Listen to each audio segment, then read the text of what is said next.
వెళ్ళి చూసినప్పుడు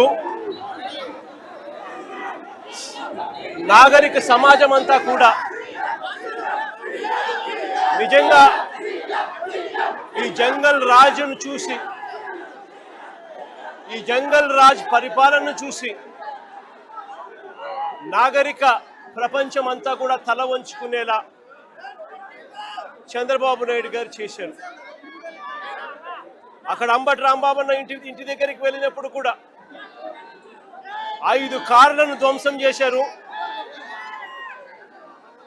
ఇంట్లో చొరబడ్డారు, అద్దాలను పగలగొట్టారు, ఇంట్లో ఆడవాళ్ళందరినీ కూడా దుర్భాషలాడారు. ఆఫీస్ పక్కనే ఉంది, పక్కనే ఉన్న ఆఫీసులోకి వెళ్ళారు, ఆఫీసును తగలబెట్టారు.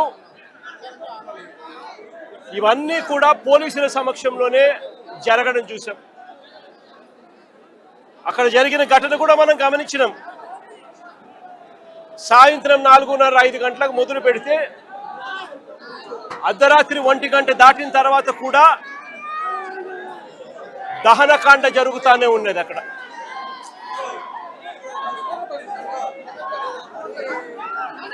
అక్కడ జరిగిన జంగల్ రాజ్ కార్యక్రమంలో భాగంగానే మళ్ళీ ఇక్కడ అంబటి రాంబాబు అన్న విషయంలో, ఇక్కడ మళ్ళీ జోగి రమేష్ విషయంలో కూడా అదే పరంపర. మళ్ళీ మరుసటి రోజు కేవలం చంద్రబాబు నాయుడు గారు అనే వ్యక్తి తాను నిస్సిగ్గుగా అబద్ధాలు ఆడుతూ ఉన్నాడని, తాను నిస్సిగ్గుగా ప్రజలను పెడదోవ పట్టించాడు అని సాక్షాత్తు సిబిఐఏ, మేం కాదు, సాక్షాత్తు సిబిఐఏ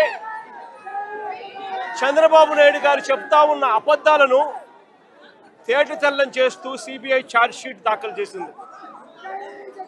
చంద్రబాబు నాయుడు గారు ఇంతకు ముందు వరకు కూడా చెప్తా వస్తా ఉన్నట్టుగా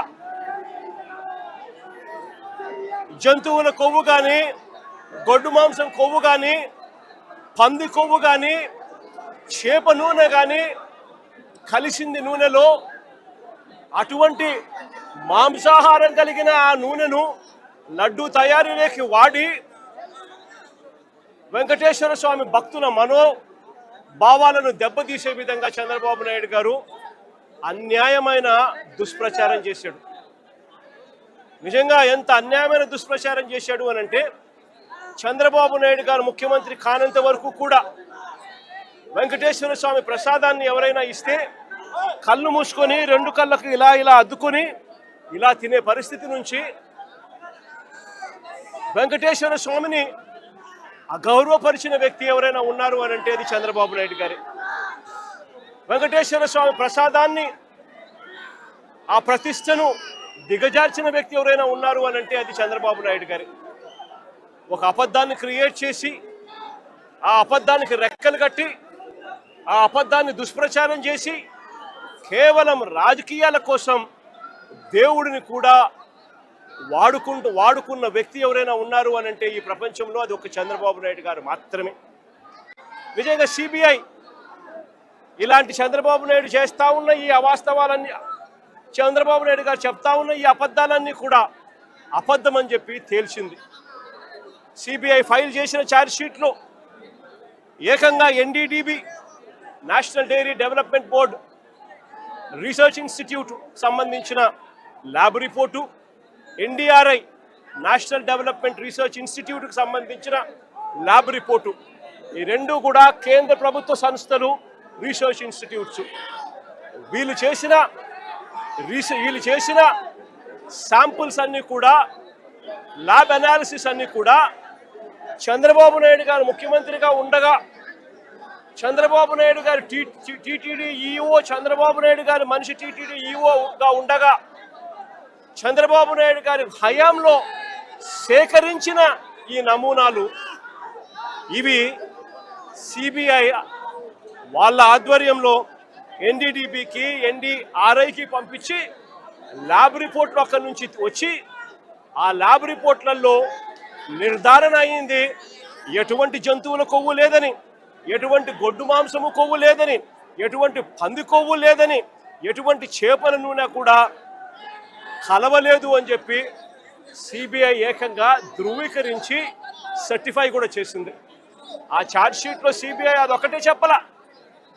సిబిఐ ఆ మాట చెబుతూ సిబిఐ ఇంకొకటి కూడా చెప్పింది, ఇంతవరకు చంద్రబాబు నాయుడు గారు దిగజారిపోయి టీటీడీ చైర్మన్లుగా ఉన్న వైవి సుబ్బారెడ్డి గారిని కానీ, భూమన కరుణాకర్ రెడ్డి గారిని కానీ, వైఎస్ఆర్సీపీకి సంబంధించిన హయాంలో వీళ్ళిద్దరూ టీటీడీ చైర్మన్లుగా ఉన్నప్పుడు వీళ్ళు ఎటువంటి అన్యాయాలు చేయలేదు అని, వీళ్ళు ఎటువంటి తప్పులు చేయలేదు అని కూడా సిబిఐ నిర్ధారించి వీళ్ళ పేర్లు కూడా కనీసం ఛార్జ్షీట్లో కూడా పెట్టలేదు. వీళ్ళల్లో ఎవరిని కూడా అరెస్ట్ చేసే కార్యక్రమాలు కూడా జరగలేదు. అంటే సిబిఐ వీళ్ళందరికీ కూడా క్లీన్ చిట్ కూడా ఇచ్చింది ఈ ఛార్జ్షీట్ నేపథ్యంలో. ఇదొకటే కాదు సిబిఐ చేసింది.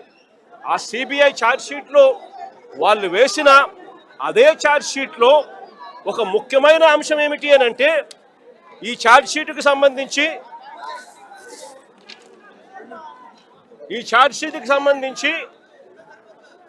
పేజ్ నెంబర్ 62లో ఇది ఛార్జ్షీట్కి సంబంధించి సిబిఐ ఛార్జ్షీట్. ఇది సిబిఐ ఛార్జ్షీట్లో పేజ్ నెంబర్ 62లో వాళ్ళు మెన్షన్ చేసిన మాట, ఇన్వెస్టిగేషన్ రివీల్డ్ దట్ ఆన్ 25/7/2024 అంటే చంద్రబాబు నాయుడు గారు ముఖ్యమంత్రిగా పరిపాలన చేస్తూ ఉన్న రోజులు 25 జూలై 2024 అంటే చంద్రబాబు నాయుడు గారు ముఖ్యమంత్రిగా ఉండి పరిపాలన చేస్తూ ఉన్నాడు రాష్ట్రంలో. Investigation revealed that on 25/7/2024 TTD rejected the 4 ghee tankers, i.e. 5th to 8th tankers supplied by MS AR Dairy Food Private Limited A1 based on the NDDB calf lab test report, and asked them to lift the said 4 tankers immediately from the TTD marketing godown, and the same was communicated to MSAR Dairy Food Private Limited through a mail. అదే page number 64, అదే charge sheet CBI వేసిన charge sheet page number 64 దాన్ని కొనసాగిస్తూ, instead of directing the rejected 4 tankers of MSAR Dairy Food Private Limited, they directed the 4 drivers to MS Shri Vaishnavi Dairy Specialities Private Limited to conceal 4 rejected tankers. Accordingly, the drivers secretly took possession of the 4 rejected ghee tankers and diverted them to a concealed location near Sri Raghavendra Crusher, approximately 2 kilometers away from the MS Shri Vaishnavi Dairy Specialities Private Limited on 27/7/2024 at 4 a.m.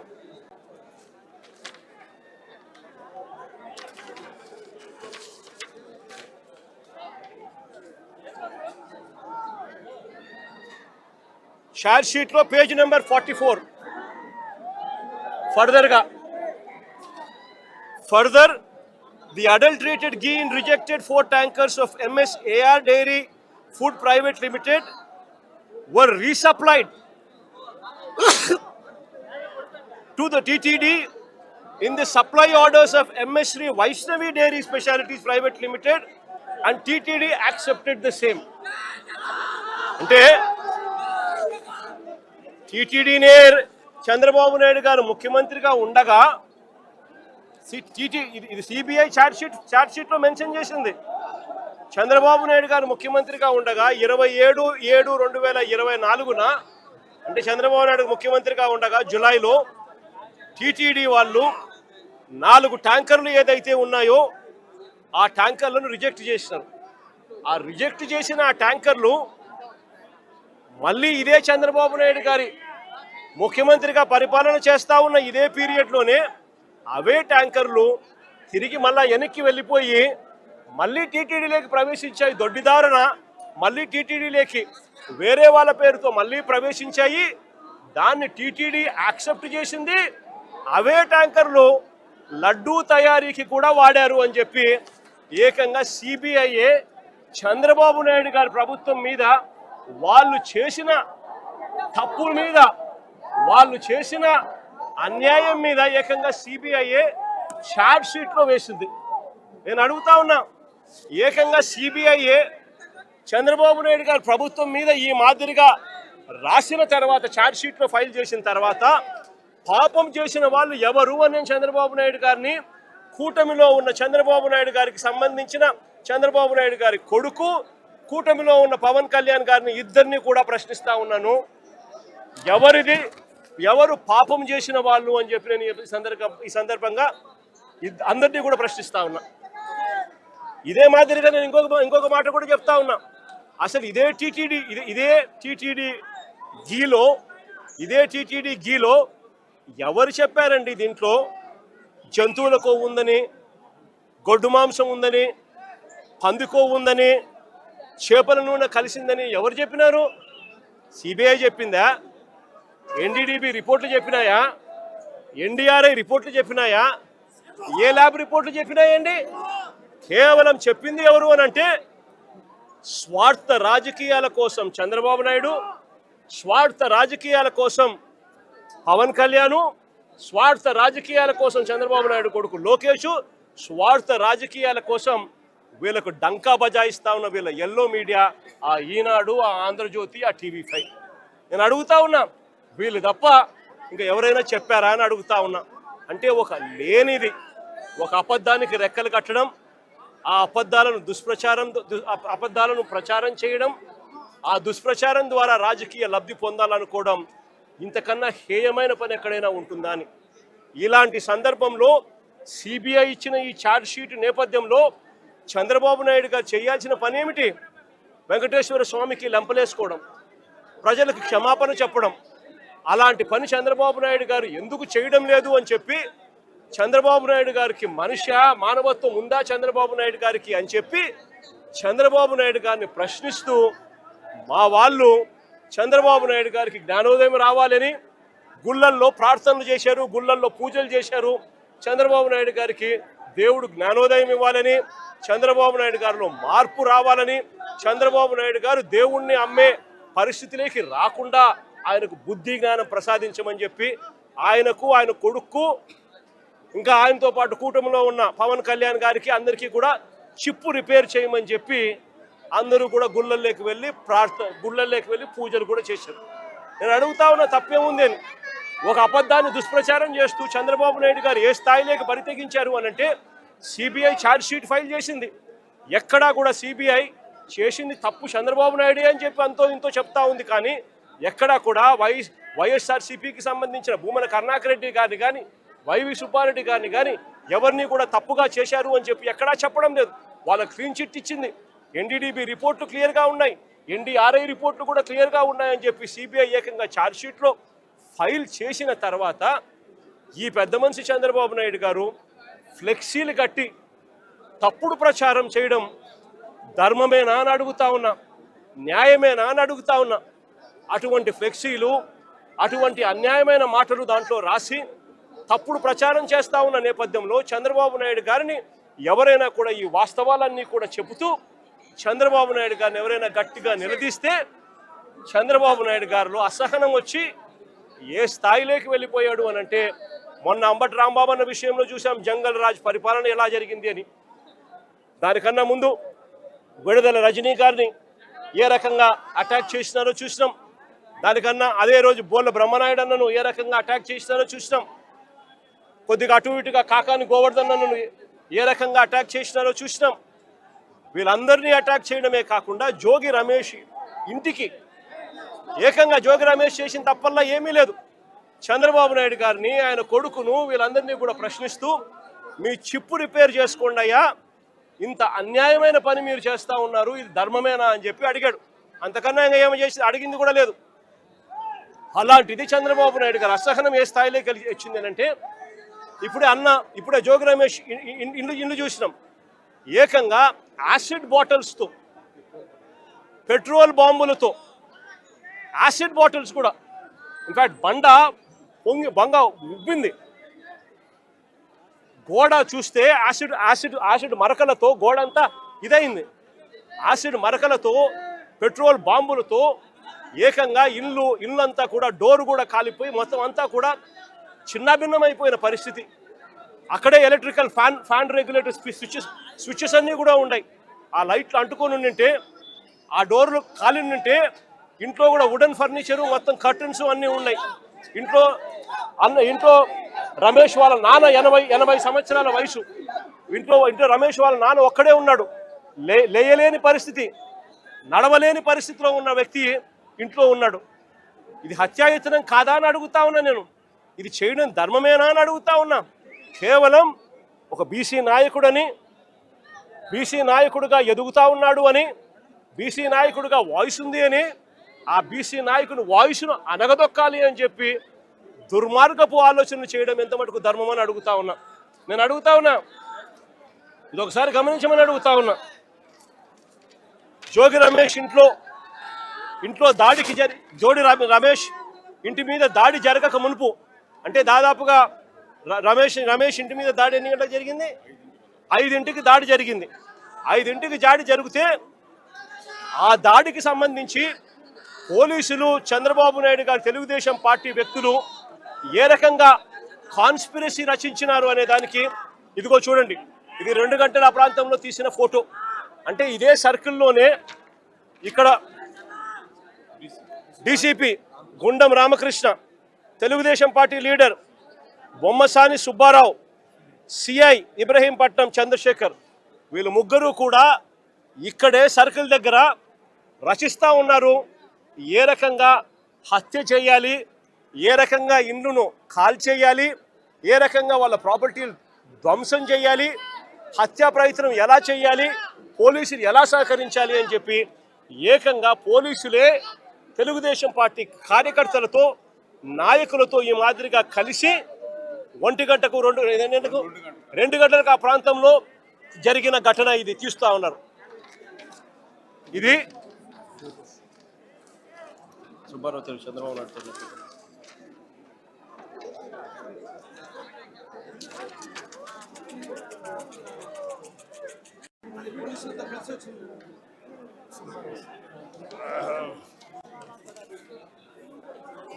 Confuse అవుతున్నావు, నన్ను confuse చేయి.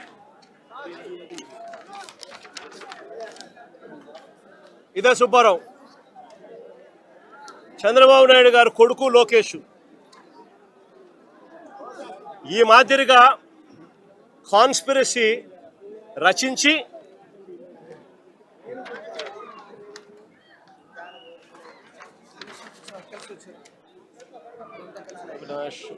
అజోగికి ఇచ్చిన అవినాష్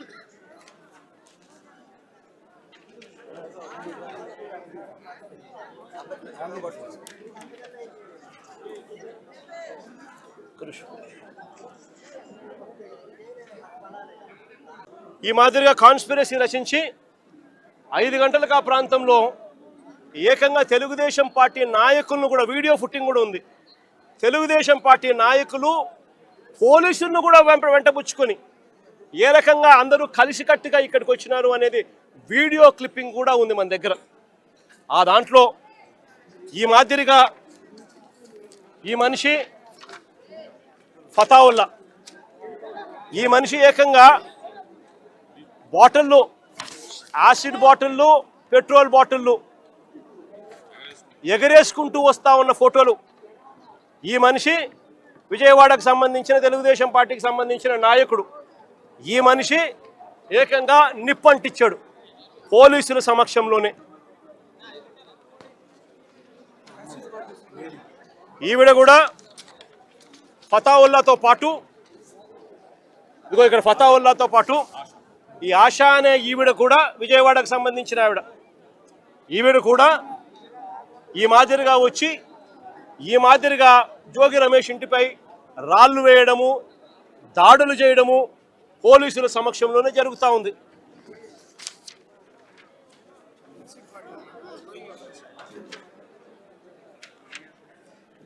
ఇదిగో ఫతావుల్లా విసిరేస్తా ఉన్న బాటలు.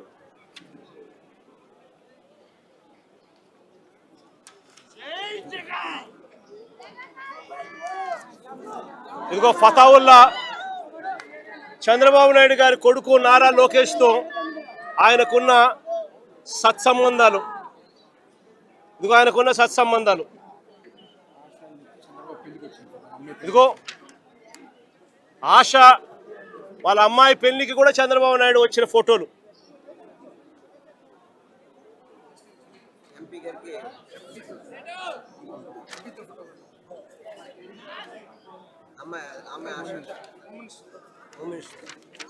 Home మినిస్టర్తో ఆశ. ఏదైనా చూసుకోండి. ఇదిగో ఆశ విత్ లోకేష్.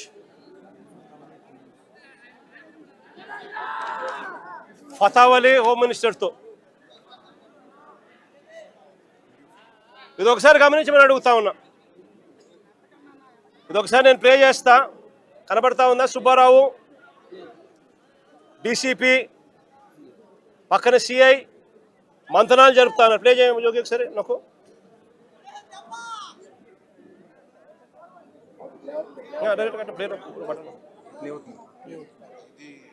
పోలీసులతోనే, పోలీసుల సమక్షంలోనే, పోలీసులతో కలిసి వస్తా ఉన్న ఫోటోలు.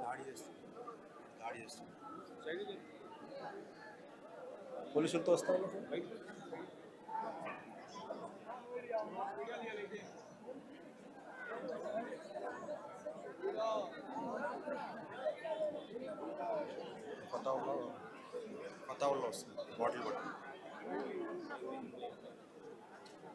బాటిల్ ఎగరేసుకుంటూ.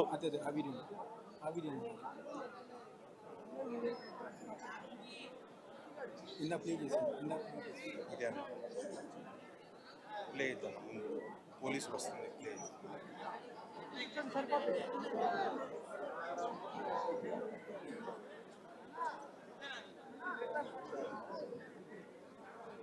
పోలీసులతో కలిసి ప్రయాణం చేసి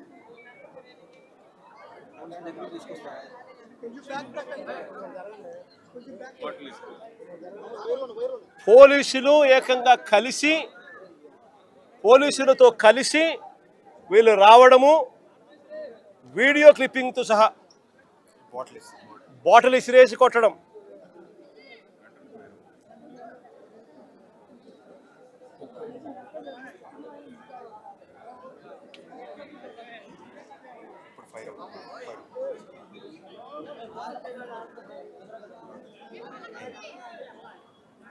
నేను అడుగుతా ఉన్నా, నాగరిక ప్రపంచంలో ఉన్నామా, జంగల్ రాజులో ఉన్నామా అన్నదానికి ఈ వీడియో ఒకటి నిజంగా ఒక నిదర్శనం కాదని అడుగుతా ఉన్నా. ఏకంగా పోలీసులే దగ్గర ఉండి ఈ కమిషనర్ రామకృష్ణకు ఫోన్ చేసింది. జోగి రమేష్ తిరుపతికి పోతా ఉన్నాడు. తంబళ్ళపల్లిలో వీళ్ళు అక్రమంగా ఈయన మీద పెట్టిన కేసుకు సంబంధించిన కోర్టుకు అటెండ్ కావడానికి. ఈ విషయం దారిలో తనకు ఫోన్లు చేసి ఈ మాదిరిగా గుమికూడుతూ ఉన్నారు మనుషులు అని చెప్పి 2 గంటల నుంచి 5 గంటల దాకా జరిగిన ఈ ప్రక్రియలో తనకు సమాచారం వస్తే 2 గంటల ప్రాంతంలో తను ఏసీపీకి కూడా ఫోన్ చేస్తే, కనీసము లోకల్ సిఐకి కూడా చేస్తే కనీసము మీకు రెస్పాన్స్ కూడా లేదు. కనీసం రెస్పాన్స్ కూడా లేదు. సిపి కనీసం ఫోన్ కూడా ఎత్తలా. నేను అడుగుతా ఉన్నా, ఈ మాదిరిగా ఇక్కడే కాదు, అక్కడ అంబటి రాంబాబు అన్న విషయంలో కూడా అంతే. పోలీసుల సమక్షంలోనే 5 గంటల నుంచి రాత్రి 1:30 దాకా జరిగిన దహనకాండ. పోలీసుల సమక్షంలోనే 5 బండ్లు 5 కార్లు పగలగొట్టారు. పోలీసుల సమక్షంలోనే ఇల్లు తగలబెట్టిచ్చేశారు, ఆఫీస్ అంతా తగలబెట్టారు. పోలీసుల సమక్షంలోనే ఇంట్లో అద్దాలన్నీ కూడా పగలగొట్టారు. పోలీసుల సమక్షంలోనే ఇంట్లో ఆడోళ్ళను కూడా దూషించారు. ఇక్కడ కూడా అంతే. పోలీసుల సమక్షంలోనే పోలీసులే పాత్రదారులుగా, పోలీసులు కలిసి చేస్తూ ఉన్న డ్రామాలో ఇదంతా కూడా జరుగుతూ ఉంది. నేను అడుగుతా ఉన్నా, వీళ్ళందరికీ కూడా నేను ఒకటే చెప్తా ఉన్నా, ఇవన్నీ కూడా ఆధారాలు ఎక్కడికి పోలా. ఇవన్నీ కూడా ఆధారాలు ఉన్నాయి. ఎన్హెచ్ఆర్సీ నుంచి సుప్రీంకోర్టు దాకా ప్రతి గడప కూడా తడతాం. రాష్ట్రంలో జరుగుతూ ఉన్న జంగల్ రాజు గురించి ప్రతి ఒక్కరికి కూడా అర్థమయ్యేలా చెప్తాం. ఎక్కడైనా కూడా న్యాయం అనేది డిలే కావచ్చేమో కానీ చంద్రబాబు నాయుడు గారి ప్రభుత్వానికి పెట్టిన దినాలు మాత్రం ఖచ్చితంగా ముగిసాల్సిందే. కళ్ళు మూసుకొని కళ్ళు తెరిచేసరికి 2 ఏళ్ళు అయిపోయాయి. ఇక కళ్ళు మూసుకొని కళ్ళు తెరిచేసరికి మరో 3 ఏళ్ళు కూడా అయిపోతాయి. ఆ తర్వాత వచ్చేది మా ప్రభుత్వమే. ఆ తర్వాత నేను చెప్తా ఉన్నాను, ఇటువంటి అన్యాయమైన ఆఫీసర్లు ఎవరైతే ఉన్నారో, ఎవరైతే కాన్స్పిరసీలో భాగంగా వీళ్ళంతా పాత్రధారులుగా ఉన్నారో, ఈ పోలీస్ ఆఫీసర్లు, ఈ నాయకులు, వీళ్ళతో పాటు వచ్చిన ఈ గూండాగిరి చేసిన వీళ్ళందరినీ కూడా ప్రతి ఒక్కరిని కూడా బోన్లో నిలబెడతాము. ప్రతి ఒక్కరిని కూడా చేసిన అన్యాయానికి శిక్ష వహించక తప్పదు అని చెప్పి కూడా ప్రతి ఒక్కరికి కూడా ఈ సందర్భంగా తెలియజేస్తా ఉన్నాను. చంద్రబాబు నాయుడు గారికి కూడా బుద్ధి జ్ఞానం ఉంటే ఇప్పటికైనా కూడా నేను చెప్తా ఉన్నా. జోగి రమేష్ ఏమన్నాడు? ఊరికి చిప్పు పోయింది అని మాత్రమే అన్నాడు. నేను అడుగుతా ఉన్నా, చిప్పు గన సరిగ్గా ఉంటే ఇవన్నీ ఎవడైనా చేస్తాడా అని అడుగుతా ఉన్నా. చిప్పు గన సరిగ్గా ఉంటే ఎవడైనా ఇలాంటి చేయిస్తాడా అని అడుగుతా ఉన్నా. నిజంగా వీళ్ళకి చిప్పు సరిగ్గా లేదు కాబట్టి ఇవన్నీ చేయిస్తా ఉన్నారు. చిప్పు లేదు కాబట్టి సిబిఐ తమ రిపోర్ట్లో క్లీన్ చిట్ ఇస్తా ఉన్నా కూడా టీటీడీలో ప్రసాదంలో ఎటువంటి గొడ్డు మాంసము, ఎటువంటి జంతువుల కొవ్వు, ఎటువంటి పంది కొవ్వు లేదు అని చెప్పి ధృవీకరించినా కూడా ఎన్డీడీబీ ల్యాబులు, ఎన్డీఆర్ఐ ల్యాబులు కూడా ఇవన్నీ కూడా ధృవీకరించి చెప్పినా కూడా చంద్రబాబు నాయుడు గారు ఇంకా రాజకీయ స్వలాభం కోసం కుక్కతోక వంకర అన్నట్టుగా చంద్రబాబు నాయుడు గారు, ఆయన కూటమిలో ఉన్న పవన్ కళ్యాణ్ గారు, ఆయన కూటమిలో ఉన్న చంద్రబాబు నాయుడు గారు కొడుకు లోకేష్ అదే పనిగా మళ్ళీ అదే అబద్ధాన్ని చెప్పి మళ్ళీ అదే నిజం చెయ్యాలి అని చెప్పి ప్రయత్నం చేస్తూ ఉన్న తీరును ఇప్పటికైనా మానుకోవాలి అని చెప్పి వీళ్ళందరికీ కూడా గట్టిగా చెప్తా ఉన్నాను. దేవుడు గట్టిగా వీళ్ళందరికీ కూడా బుద్ధి జ్ఞానం ఇవ్వాలని కూడా దేవుణ్ణి కూడా కోరుతా ఉన్నాను.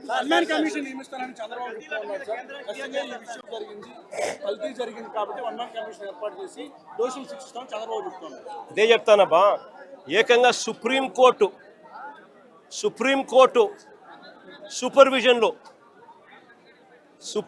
సూపర్విజన్లో సిబిఐ పనిచేసింది. సిబిఐ అంతటి సిబిఐ రాలే దీంట్లోకి. జరుగుతూ ఉన్న అన్యాయం మీద, చంద్రబాబు నాయుడు గారి వక్రబుద్ధి మీద, చంద్రబాబు నాయుడు గారు చేస్తూ ఉన్న అబద్ధాల మీద వైవి సుబ్బారెడ్డి గారు సుప్రీంకోర్టు గడప దొక్కారు. సుప్రీంకోర్టు ఇంటర్ఫియర్ అయ్యి పార్షాలిటీ లేని ఎంక్వైరీ జరగాలి అని సుప్రీంకోర్టు సిబిఐని దించింది రంగంలోకి. ఆ సిట్లో కూడా సిబిఐకి సంబంధించిన ఇద్దరు అధికారులు ఎవరైతే సిబిఐ నేతృత్వంలో జరుగుతుంది, సుప్రీంకోర్టు సూపర్విజన్లో జరుగుతుంది.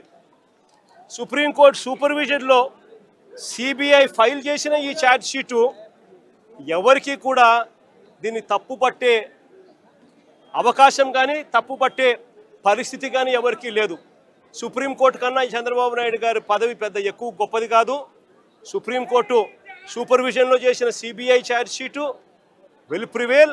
ఈయన వేసుకుంటా ఉన్న 1 మ్యాన్ కమిషను ఈయన స్వార్థం కోసం, ఈయన సాటిస్ఫాక్షన్ కోసం వాళ్ళు ఏ విధంగా కూడా నిజాలు చెప్పినా కూడా ఆ నిజాలు తప్పు అని చెప్పి ఏకంగా ఈయన వేసుకున్న మనిషితో దాని అబద్ధం, ఆయన చెప్పి అబద్ధాన్ని నిజమని చెప్పి చూపించే ప్రయత్నమే చేస్తాడు తప్ప దానికి ఎటువంటి శాంక్టిటీ ఉండదు, ఎటువంటి విలువ ఉండదు. చంద్రబాబు నాయుడు గారు ఎన్ని చేసే కొద్దీ ప్రజల్లోనూ ఇంకా చులకనవుతూ పోతాడు అన్నది చంద్రబాబు నాయుడు ఖచ్చితంగా గుర్తుపెట్టుకోవాలి. చంద్రబాబు నాయుడు గారిని అడుగుతా ఉన్నా, అయ్యా నీకు అనుకూలంగా నీ ప్రభుత్వంలో నువ్వు సేకరించిన శాంపుళ్ళు, నువ్వు ఎన్డీఏలో భాగంగా ఉన్న సిబిఐ వచ్చి ఎంక్వైరీ చేస్తూ ఉంటే ఆ రిపోర్టే నీకు అనుకూలంగా నీకు రానప్పుడు నువ్వు ఏ రకంగా నువ్వు చేసినది కరెక్ట్ అవుతుంది అని చెప్పి నేను చెప్తా ఉన్నా. ఆ రిపోర్టే నీకు అనుకూలంగా రాలేదు కాబట్టి నువ్వు చేస్తూ ఉన్నది ఏంది, మళ్ళీ నీకు అనుకూలంగా రిపోర్ట్ వచ్చేదాకా మళ్ళీ నువ్వు వక్రభాష్యం చెబుతూ మళ్ళీ నీకు నచ్చిన వ్యక్తిని మళ్ళీ వేసుకొని దాంట్లో నుంచి మళ్ళీ ఎంక్వైరీ చేయాలని ప్రయత్నం చేస్తూ ఉన్నాం. నేను 2-3 క్వశ్చన్ సింపుల్గా అడుగుతా ఉన్నా. అయ్యా ఇదే సింఘాల్ అనే ఈఓ ఎవరు అని అడుగుతా ఉన్నా. ఇదే అనిల్ సింఘాల్ అనే ఈఓ చంద్రబాబు నాయుడు గారు ముఖ్యమంత్రిగా ఉన్నప్పుడే టీటీడీ ఈఓగా పనిచేశాడు, ఈఓగా ఉన్నాడు. మా ప్రభుత్వం అధికారంలోకి వచ్చిన తర్వాత మేము ఆయన కొనసాగించాం. మా ప్రభుత్వ హయాంలో మేము తప్పు చేసినాము అని చెప్పి చంద్రబాబు నాయుడు గారు అనుకునింటే, అది వాస్తవం అని చెప్పి ఆయన నిజంగా కూడా చిత్తశుద్ధితో నమ్మి ఉంటే, ఇదే అనిల్ సింఘాల్ను మళ్ళీ చంద్రబాబు నాయుడు గారు ముఖ్యమంత్రి అయిన తర్వాత మళ్ళీ ఈవోగా ఎందుకు తెచ్చినాడు అని అడుగుతా ఉన్నా. దాని అర్థం ఏమిటి? ఆయన చేసే ఆరోపణలలో చిత్తశుద్ధి లేదని చెప్పడానికి ఇది నిదర్శనం కాదని అడుగుతా ఉన్నా. ఇంకొకటి కూడా అడుగుతా ఉన్నా. శ్యామల్ రావు అనే వ్యక్తి ఈవోగా చంద్రబాబు నాయుడు గారు ఇమీడియట్లీ ముఖ్యమంత్రి అవుతానే టీటీడీ ప్రక్షాళన చేయాలని చెప్పి తీసుకొచ్చాను అని చెప్పి ఆయన చెప్పుకున్నాడు. మళ్ళీ అదే శ్యామల్ రావును చంద్రబాబు నాయుడు ఎందుకు తీసినాడు అని అడుగుతా ఉన్నా. టీటీడీ ప్రక్షాళన కాకమునిపే అయ్యిందా అని అడుగుతా ఉన్నా. మరి ఎందుకు చంద్రబాబు నాయుడు శ్యామల్ రావును తీసేసినాడు అని చెప్పి అడుగుతా ఉన్నా. ఇదే చంద్రబాబు నాయుడు గారు ముఖ్యమంత్రిగా ఉండగానే, ఇదే శ్యామల్ రావు ఈవోగా ఉండగానే ఈ ట్యాంకర్లన్నీ కూడా పోవడము, టీటీడీ రిజెక్ట్ కావడము, రిజెక్ట్ అయిన ఈ ట్యాంకర్లు మళ్ళీ తిరిగి టీటీడీలోకి వచ్చినాయని చెప్పి సిబిఐ వాళ్ళు చెప్తా ఉన్న నేపథ్యంలో చంద్రబాబు నాయుడు గారి ప్రభుత్వానికి ఇది మచ్చ కాదా అని అడుగుతా ఉన్నా. రాజకీయాలు చేస్తూ ఉన్న చంద్రబాబు నాయుడు దీనికి సమాధానం చెప్పాల్సిన అవసరం ఉందా లేదా అని అడుగుతా ఉన్నా. పాపం చేసింది ఎవరు అని చెప్పి కూడా ఈ సందర్భంగా మరొకసారి కూడా ప్రశ్నిస్తూ బుద్ధి జ్ఞానం చంద్రబాబు నాయుడుకి రావాలని చెప్పి మరొకసారి కోరుతూ సెలవు తీసుకుంటాం.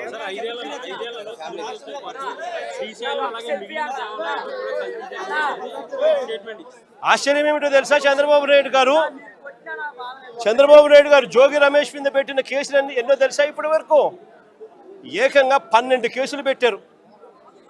కల్తీ లిక్కర్ ఫ్యాక్టరీని చంద్రబాబు నాయుడు గారు తంబలపల్లిలో ఆయన గెలిచిన ఆయన పార్టీ తరఫున కంటెస్ట్ చేసిన క్యాండిడేట్ ఎవడైతే పోటీ చేశాడో ఆ క్యాండిడేట్ కల్తీ లిక్కర్ ఫ్యాక్టరీ పెడితే, అది ఎక్సైజ్ డిపార్ట్మెంట్కు ఆయనకు మధ్య లావాదేవీలు కుదరక బయటపడితే, ఆ కల్తీ ఫ్యాక్టరీ కేసులో ఆ జయచంద్రారెడ్డిని బుక్ చేసి చంద్రబాబు నాయుడు గారు లెంపలేసుకోవాల్సింది పోయి, అది జరగగా జోగి రమేష్ను ఆ కేసులో కూడా తీసుకొచ్చాడు. అసలు చంద్రబాబు నాయుడు గారు రాక్షస యుగంలో, రాక్షస రాజ్యంలో జోగి రమేష్ లాంటోడు కల్తీ లిక్కర్ చేయగలుగుతాడా? దాన్ని మళ్ళా డిస్ట్రిబ్యూషన్ చేసేది ఎక్కడ? చంద్రబాబు నాయుడు గారికి సంబంధించిన ఆయన మనుషులతో నడిచే బెల్ట్ షాపుల ద్వారా దాన్ని అమ్మాల.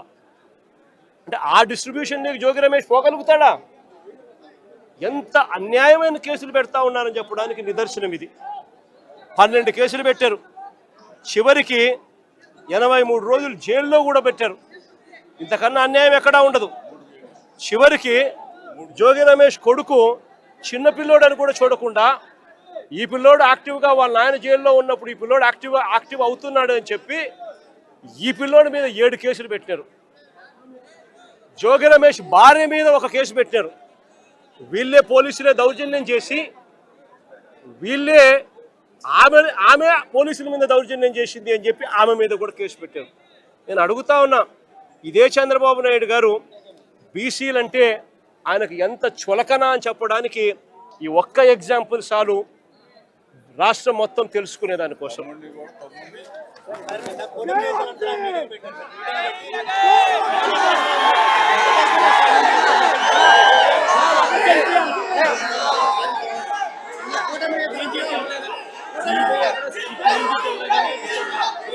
టీటీడీలో మాత్రమే కాదు, ఈ శైలిలో కూడా కల్తీ జరిగిందని చంద్రబాబు అన్నారు.